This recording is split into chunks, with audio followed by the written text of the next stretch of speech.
There is a battle that has been going on for years. No, decades. Actually, thousands of years. It's a battlefield filled with chaos. It's a clash of two very different worlds. I'm speaking of the war between your external and your internal world. This is a place where your thoughts clash with your actions. A great divide where the inner dialogue seems to drown out the external noise. And yes, it often makes you question your own sanity.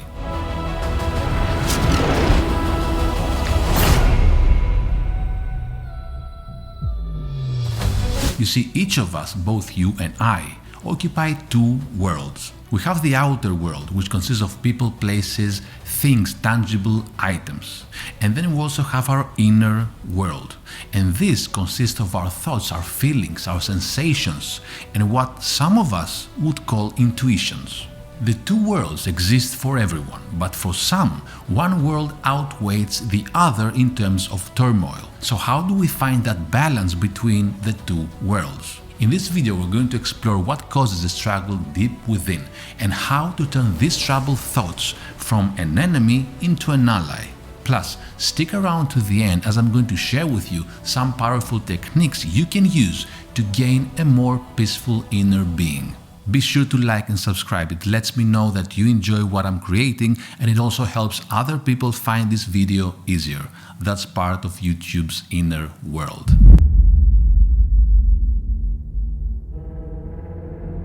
When we compare the two worlds that we exist in, the outer world is a place we share with others, a thriving and shared community. But our inner world acts as an island where only we experience the workings of what is going on inside. This is where we stand alone.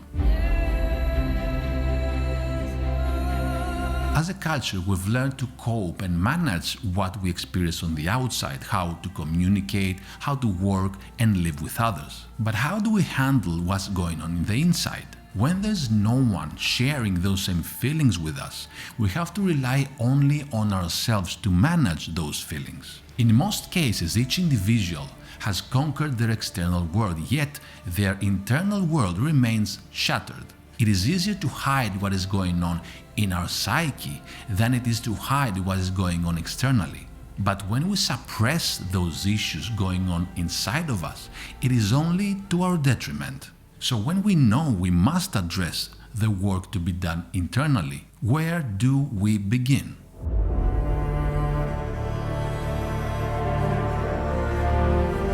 We can escape our jobs at the end of the day, we can break up a bad relationship we have, and we can walk away from people and places that do us harm. But when it comes to our psyche, there is no escape. By not facing our inner turmoil, we can never be set free.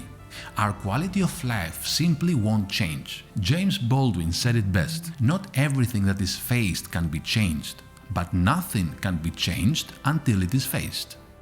This tells us that the first step toward mastering inner harmony is to stop denying it, to stop ignoring it, and to stop numbing ourselves to the many events that go on inside our minds. Sure, you may feel shame, or you may even be afraid of what addressing your psyche can mean. After all, the psyche is a very scary place to explore. Many times when our psyche goes untreated and uncared for, it is far too easy to fall into the pitfalls of addiction. Some turn to drugs, alcohol, or other sources to numb the pain and avoid dealing with the real issues. But we've all seen how that movie ends. The hero can only drink so much to drown out the voices in their head.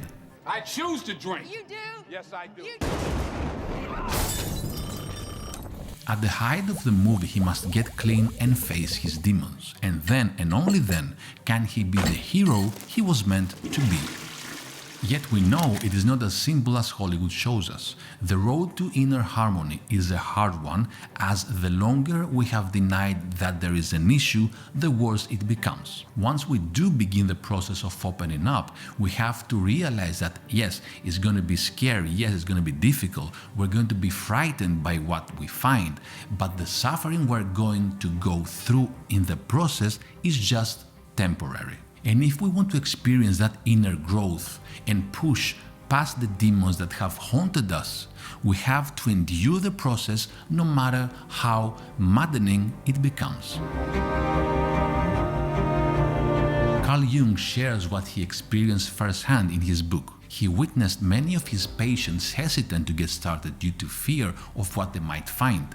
And he went on to write, "When a patient begins to feel the inescapable nature of his inner development, he may easily be overcome by a panic fear that he is slipping helplessly into some kind of madness that he can no longer understand. More than once I have had to reach for a book on my shelves to show my patient his terrifying fantasy in the form in which it appeared 400 years ago. This has a calming effect because the patient then sees that he is not alone in a strange world which nobody understands, but is part of the great stream of human history, which has experienced countless times the very things that he regards as pathological proof of his craziness." This teaches us that yes, while our inner workings are an island, we're not alone in them. For thousands of years, people just like you and I have gone through the same thoughts, through the same feelings, and through all the emotions that come with it. Once we have taken that enormous step of actually opening up our psyche and facing it head on, we find the issue.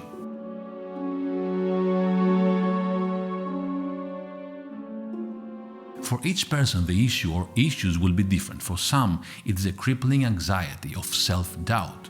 For others, it is a feeling of hopelessness and depression, and still for others, it could be intrusive thoughts that handicap our every thought and move in life. By identifying what is going on, we can start to find a solution. But if we start to ask ourselves the burning question, why am I the way I am? We can go down a never-ending rabbit hole like the one Alice in Wonderland went, that consists of self-pity, resentment, no clear answers, and yes, probably a funny white rabbit that we ask all sorts of ridiculous questions to. Instead, we must ask the question of what exactly is the root of our issue or issues. By getting to that root problem, we can then devise a strategy to overcome our problems. And when I say overcome, I do not mean that our problems will magically go away. I mean that we'll come up with strategies that help us see our problems as launch pads rather than challenges. So here's where it gets interesting, because when we come up with a strategy, we must, above everything else, follow one singular criteria. The strategy must include a tangible degree of novelty. Novelty being the process of experiencing or encountering something different than what one has regularly encountered. One must do something different to see a different result. Novelty also needs with it a real, tangible action, be it physical motion or psychological exercises. It needs to be more than just simply talking about the issue. By using real, tangible techniques and tools, we can shift our inner being from one of turmoil to one of calm. By simply talking about the issue over and over again, we only continue the madness. We must also keep in mind that the tools needed for each person will be different. When we think of healing the inner workings, we tend to think it like a physical fix. For example, if you break your arm and your best friend breaks their arm, the process to heal will be 95% the same. You would go see a doctor, then you'll get a cast that you'll both wear for approximately the same amount of time. But our psyches cannot be fixed in the same way we fix physical injuries. That is because we came about that broken element in a different way, and we have lived very differently with it. Our inner worlds may appear similar to others who share the same issues, but in reality, they couldn't be more different. Think about for a moment two siblings. Perhaps you have a brother or sister. Think about how you both were raised. Yes, two brothers just 2 years apart may seem to have identical environments, but they don't. One sibling is raised as the older son, and the other is being raised as the younger son. That right there creates a very different environment for each of them. And yes, they have the same parents, but in many ways they were not raised by the same parents, meaning that parents' behavior and raising skills are not the same from the firstborn to the second child. And yes, the kids go to the same school and even eat the same food, but their dynamic in the world is very different from one another. Therefore, even if they have the same inner issues, they cannot be treated the same. Carl Jung explained in his book, to speak of a science of individual psychology is already a contradiction in terms. It is only the collective element in the psychology of an individual that constitutes an object for science. For the individual is by definition something unique that cannot be compared with anything else. A psychologist who professes a scientific individual psychology is simply denying individual psychology. He exposes his individual psychology to the legitimate suspicion of being merely his own psychology. The psychology of every individual would need its own manual, for the general manual can deal only with collective psychology.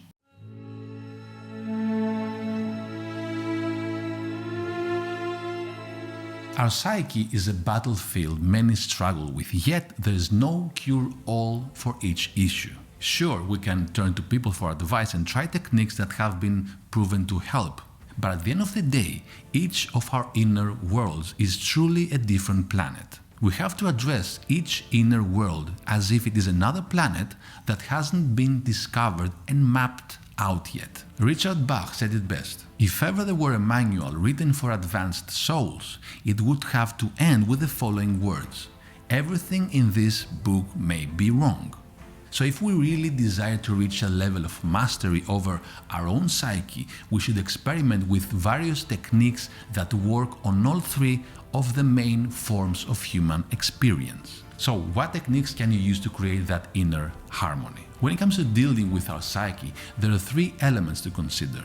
1, our behaviors. 2, our thoughts. And 3, our emotions. They are all interconnected, and if we train ourselves to guide one positively, we can see a ripple effect in the others. In the Human Change Process book, psychologist Michael Mahoney tells us that behaviorists have favored behavior as the primary force in human experience and argued that changes in motor activity produce changes in attitudes and affect. Cognitivists have rallied around the primary power of thought and argued that changes in thinking produce changes in both behavior and feeling. The third group, variously called humanists, experientialists, and evocative therapists, have asserted the primacy of emotionality in driving the other two realms. Knowing this, let me share 2 techniques you can use. First, start by focusing on just one of the 3 elements. This could be your behavior, your thoughts, or your emotions. So by compartmentalizing these elements, you will feel less overwhelmed and you can address one issue at a time. And just as I said before, one will have a ripple effect on the others, so that's a win-win for you. The second one might make you laugh, and honestly, it should. And that is because the second one to focus on is seeing the humor in our issues. As we go on this journey of trial and error, we will find what works and what doesn't work, and even what really doesn't work. Many people let that crippling fear weigh them down, but I challenge you to find the comedy where you can. It was once said, we can only begin to live when we conceive life as a comedy.